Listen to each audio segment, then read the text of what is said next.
اللہ کے رسول صلی اللہ علیہ وسلم کا یہ اخلاق دیکھ کر بہادری دکھانا مقصد تھا مجھے کہ آپ اتنے بڑے پہلوان کے سامنے کھڑے ہو گئے. یہ اس بہادر نبی کی قوم ہے جو آج بزدلی کا شکار ہوتی ہے اور بہت جلدی مایوس ہو جاتی ہے، بہت جلدی مایوس ہو جاتی ہے. اس کو فیصلے کرنا نہیں آتا ہے، یہ قوم متحد نہیں ہوتی ہے. میرے بھائیوں، کتنے 20 سال سے جلسوں میں آ رہا ہوں آپ کے علاقوں، آس پاس کے علاقوں میں، اور بار بار کہہ رہا ہوں کہ مسلمانوں اپنی طاقت کو پہچانو. بار بار کہہ رہا ہوں کہ سنو، تم اس ملک کے پردھان منتری نہیں بن سکتے، یہ فیکٹ ہے. یا سسٹم ایسا بنا دیا گیا ہے کہ تم راجہ نہیں بن سکتے، تم وزیر اعظم نہیں بن سکتے اس ملک کے. لیکن اگر تم ایک ہو جاؤ، اگر تم متحد ہو جاؤ اور پورے بھارت کے مسلمان ایک پلیٹ فارم پہ قائم ہو جائیں، تو میں یہ قسم کھا کر کہہ سکتا ہوں کہ رب کعبہ کی قسم تمہارے بغیر بھی کوئی پردھان منتری نہیں بن سکتا، کوئی وزیر اعظم نہیں بن سکتا. تم اپنی طاقت کو پہچانو، تم اپنے وجود کو پہچانو. تم بٹو گے تو اس کا فائدہ دوسروں کو ہوگا، اور ہو رہا ہے. تمہیں بانٹا جا رہا ہے، تمہیں الگ الگ بانٹنے کے لیے باقاعدہ لوگوں کو پالا جا رہا ہے، باقاعدہ لوگوں کو اتارا جا رہا ہے. تمہارے درمیان نا اتفاقی پیدا کرائی جا رہی ہے. تمہارے ووٹوں کو تقسیم کرنے کی پلاننگ بہار کے بعد بنگال میں بھی ہو رہی ہے. تم پہچان نہیں پا رہے ہو، سمجھ نہیں پا رہے ہو. یہ تمہیں ہوش کے ناخن لینے کی ضرورت ہے، سمجھنے کی ضرورت ہے. پلاننگ اچھی ہونی چاہیے تمہاری، جو ابھی تمہیں ہوش نہیں آ رہا ہے. تمہیں ہوش نہیں آ رہا ہے. ہوش آئے گا، الیکشن کے بعد ہوش آئے گا، ابھی نہیں آئے گا. ہم پلاننگ نہیں سمجھ پا رہے. ہمارے ہاں ایک صاحب ایسے تھے، نام لینا ضروری نہیں ہے، ملائم سنگھ کی جب تک حکومت رہی ان کو یو پی میں گھسنے نہیں دیا گیا. ہمارے یہاں اکھلیش کی جب تک حکومت رہی ان کو گھسنے نہیں دیا گیا. ہمارے ہاں مایاوتی کی حکومت رہی ان کو گھسنے نہیں دیا گیا. لیکن آج یوگی جی کی حکومت ہے، ان کو بار بار اجازت مل رہی ہے، آئیے یہاں، آئیے وہاں آئیے. پھر بھی ہماری کھوپڑی میں نہیں بیٹھ رہا ہے، ہماری سمجھ میں نہیں آ رہا ہے. ہماری عقل میں بھینس کا گوبر بھرا ہوا ہے. ہم سمجھ سے دور ہیں، ہم بس جذباتی ہو جاتے ہیں. ہم یہ سمجھتے ہیں کہ مولانا جرجیس نے پردھان منتری کے بارے میں ایسا بول دیا، یہی ہمارا ہیرو ہو گیا ہے. میرے بھائیوں، ہمیں جذبات سے نہیں، ہوش کے ناخن لینے کی ضرورت ہے. اور اس وقت بہت ہوش کی ضرورت ہے، اس وقت بڑے ہوش کی ضرورت ہے. اس ہوش کے ناخن لیجئے، ورنہ آپ کے بھاٹول سے جو گوشت جاتا ہے کلکتہ وہ بھی نہیں جا پائے گا. مولانا کو اتنی باریکی کی بات معلوم بھی ہے. جاسوس لگائے ہیں میں نے ہر جگہ، سب معلوم ہے مجھے. میرے بھائیوں، احساس پیدا کریے اپنے اندر، احساس اور اجتماعیت اپنے اندر پیدا کریے. کتنے جلسوں میں نے کہا ہے کہ بڑے نقصان سے بچنے کے لیے چھوٹا نقصان کر دو اپنا. ابھی میں اپنے بھائی کا پیر کٹوا کے آیا ہوں ٹاٹا ہاسپٹل میں. اپنے پھپھیرے بھائی کا کینسر ہو گیا تھا، 10 سال پہلے آپریشن کرایا تھا، ڈاکٹر نے بچا لیا. لیکن 10 سال کے بعد پھر اٹیک ہوا اس پر کینسر کا، اور یہی کینسر. اس نے کہا اب پیر نہیں بچا پاؤں گا، اور کٹوایا. وہ منع کر رہا تھا، میں نے کہا نہیں، تمہیں زندہ رہنا ہے. ایک طرف زندگی تھی، ایک طرف پیر تھا. وہ نہیں چاہتا تھا کہ پیر کٹے. اس نے کہا مر جانے دو، جتنے دن زندگی جی لینے دو، ایسی زندگی سے کیا فائدہ. لیکن میں نے اس کو کہا نہیں، زندگی رہے گی تمہاری، کم سے کم بچوں کا چہرہ دیکھو گے، اس کے کلیجے سے پوچھو. جان چلی جائے یہ بڑا نقصان ہے، پیر کٹ جائے یہ چھوٹا نقصان ہے. لیکن بڑے نقصان سے بچنے کے لیے اگر چھوٹا نقصان کرنا پڑ رہا ہے تو کر دو. چھوٹا نقصان کر کے اگر تمہاری جان بچ رہی ہے تو بچا لو. مسلمانوں، بنگال کی سرزمین پر بڑا نقصان کیا ہے تم جانتے ہو، اور چھوٹا نقصان کیا ہے وہ بھی جانتے ہو. اگر بڑے نقصان سے بچنا چاہتے ہو اور اس پر اگر آپ کو چھوٹے نقصان کی قربانی دینی پڑ رہی ہے تو دے دو، لیکن بڑے نقصان سے اپنے آپ کو بچا لو. بالکل وہ حال ہے کہ میری بیوی کے بچہ پیدا ہو رہا ہے، ڈیلیوری کا ٹائم ہے، ڈاکٹر نے کہہ دیا کہ نہیں، خطرناک ماحول ہے، یا تو ماں کو بچا سکتا ہوں یا بچے کو، ان دونوں میں سے کسی ایک کو بچا سکتا ہوں. اور جرجیس صاحب کلیجے میں پتھر رکھ کر کہتے ہیں کہ بیوی کو بچا لو، بچہ جا رہا تو جانے دو، بیوی رہے گی تو بچے اور بھی آ جائیں گے. لیکن یہ کسی کی بیٹی ہے، کسی کی بہن ہے، وہ لوگ برداشت نہیں کر پائیں گے. اس لیے چھوٹا نقصان اگر ہو رہا تو کر دو، بڑے نقصان کو بچا لو، یعنی بیوی کو بچا لو، اور بچہ جا رہا ہے تو جانے دو۔ حالانکہ بچے سے بھی ہمیں محبت ہے، لیکن چھوٹا نقصان ہم گوارا کر رہے ہیں بڑے نقصان سے بچنے کے لیے۔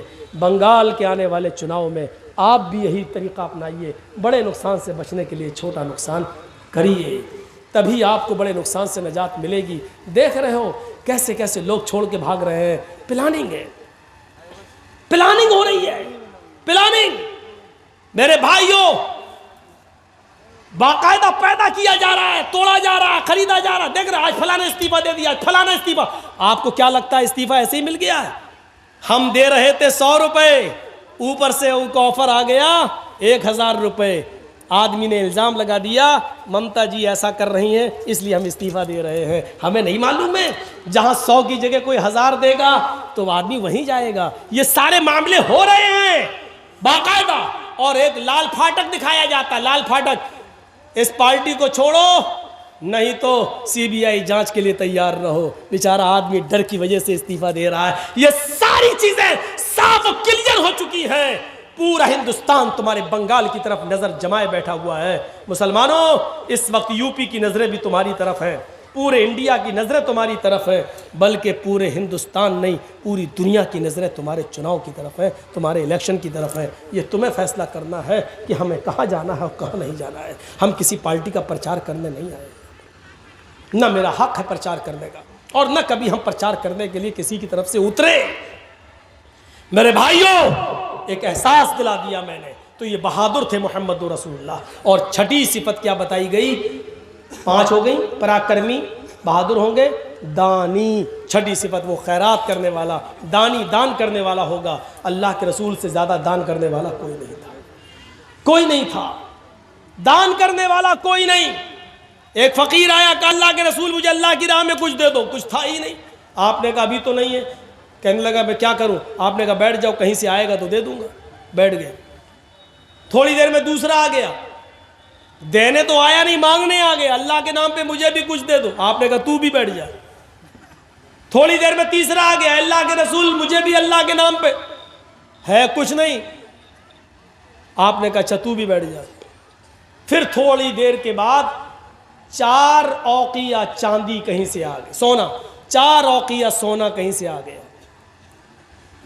تو اللہ کے رسول صلی اللہ علیہ وسلم نے ایک ایک اوقیہ تینوں کو دے دیا، جاؤ۔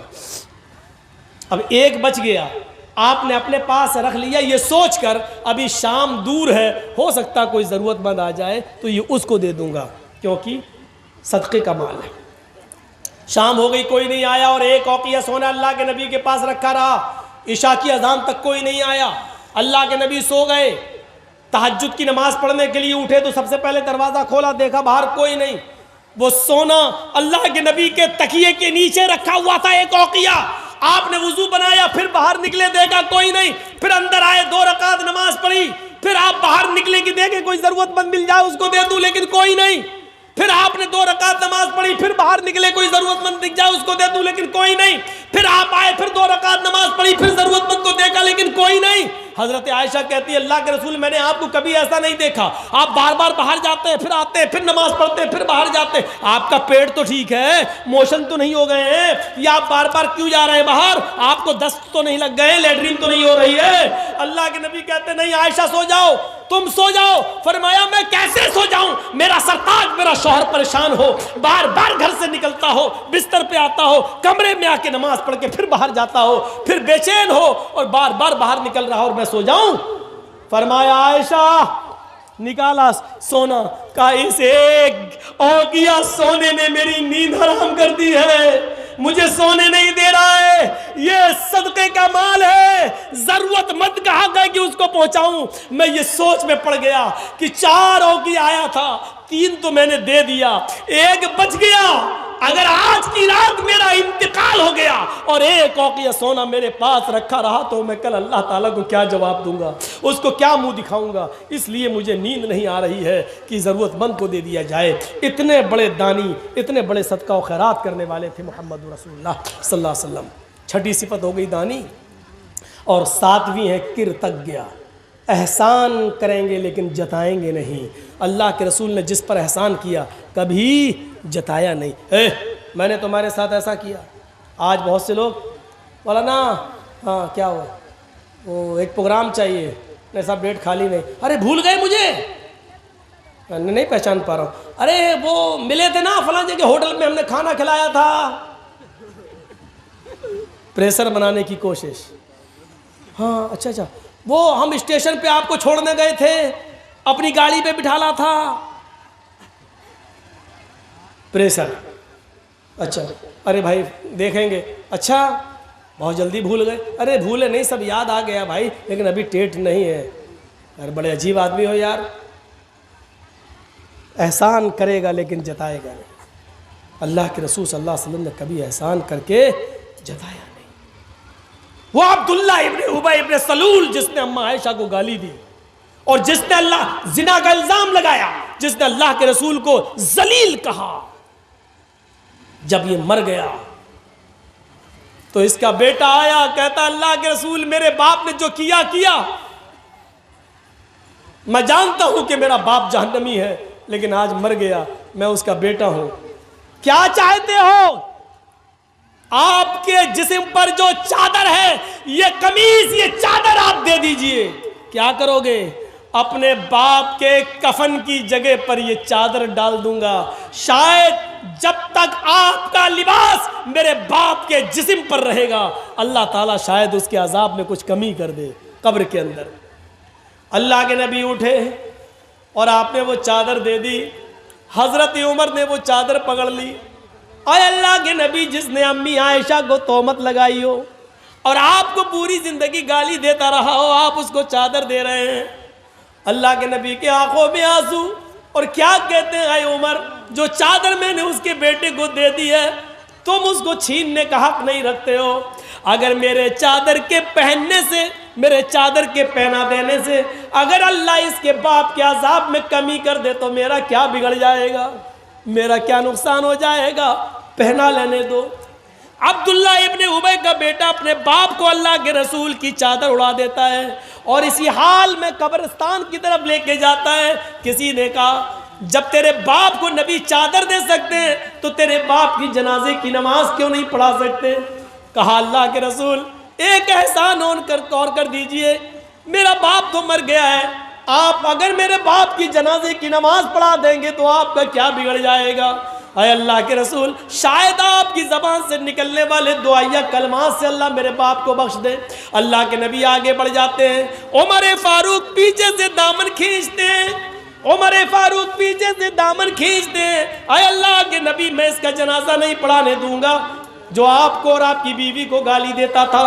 اللہ کے نبی نے فرمایا عمر پیچھے سے میرے دامن کو چھوڑو, اگر میری جنازے کی نماز پڑھا دینے سے اللہ تعالیٰ اس کو بخش دے یا اس کی مغفرت فرما دے یا اس کے باپ کے گناہ معاف کر دے تو میرا کیا بگڑ جائے گا. آپ آگے کھڑے ہو گئے, آپ نے اللہ اکبر کہنا ہی چاہا, اس کی جنازے کی نماز پڑھانا ہی چاہا, آسمان سے جبرائیل امین آ جاتے ہیں اور کہتے ہیں محمد اس کی جنازے کی نماز آپ نہیں پڑھا سکتے, آپ اپنے دشمن کو معاف کر سکتے ہیں لیکن اللہ اپنے محبوب کے دشمن کو معاف کرنے کے لیے تیار نہیں ہے. 70 مرتبہ بھی اگر آپ اس کی جنازے کی نماز پڑھیں گے اور دعائیں مغفرت کریں گے تب بھی اللہ اس کو نہیں بخشے گا, اس کو نہیں بخشے گا.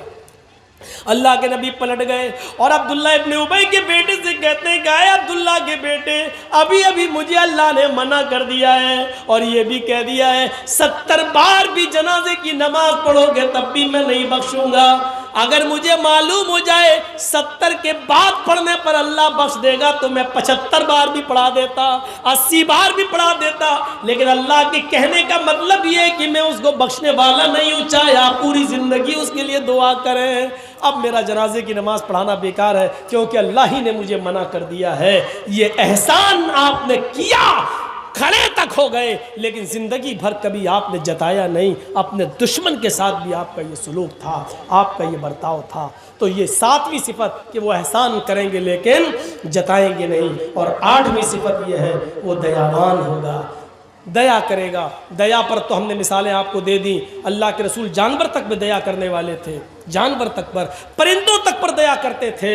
اللہ کے رسول صلی اللہ علیہ وسلم کا وہ واقعہ اٹھاؤ کہ آپ کی بیٹی زینب جو اونٹنی پر سوار تھی اور حضرت علی لے کے چل رہے تھے اور ان کے پیٹ میں حمل تھا، بچہ تھا زینب کے پیٹ میں، اور حبار ابن اسود نے تیر مارا یہ اونٹنی کو، لیکن تیر نشانہ کھا گیا، خطا کر گیا، اور وہ تیر حضرت زینب کے پیٹ میں لگتا ہے، پیٹ پھٹ جاتا ہے، زینب اونٹنی سے گر جاتی ہے اور بچہ زمین پر گر جاتا ہے۔ اسی حال میں زینب کو مدینہ لایا گیا، اور جب زینب کو پتا چلا کہ میرے پیٹ کا بچہ ضائع ہو گیا، ہوش میں آئی، پتا چلا کہ پیٹ کا بچہ ضائع ہو گیا، تو وہ اس صدمے کو برداشت نہیں کر سکی اور ان کا انتقال ہو گیا۔